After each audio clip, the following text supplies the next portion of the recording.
Online sa hotline. Kung pigado ka, why ka choice, bisan risgod ka may star, and joining us this morning is Dr. Sipard Gerhard Kailian. Dalion talang niya. Mag-update lang kita sa iya, Doc. Kumusta? Good morning.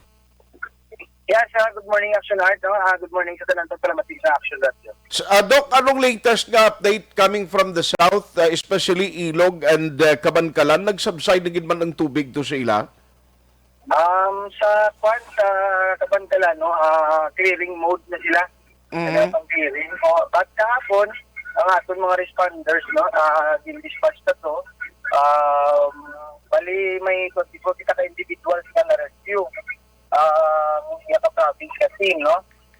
Ang team siyang Coast Guard at deployed naman po ang team siyang police PNP, no, na dispatchman. So, ang aton karon bali may aerial view muna ganin po naglalakad ko pa sa airport para maka-join sa Coast Guard sa aerial viewing. Okay. Okay. So may actual ka mo aerial viewing subong to. Hindi si Gob makaupod sa inyo?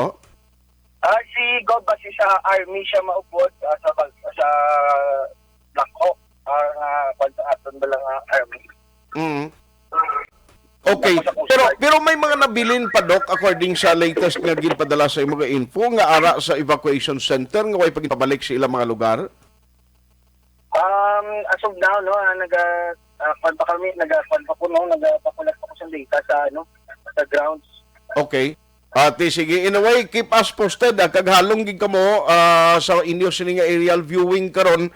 Please keep us posted para mapabalot naman ang mga pumuruyo kapin pag hindi mata nila nga nagapalamangkot din nga wide din ang tabuan subong sa ilog. Salamat gid, Dr. Kailian. Yes, thank you very much. No? Salamat gid sa ating gobernador, Governor Bong Lacson, ang atas sa Palamati sa Action Art. Action Hotline. Agayo si Dr.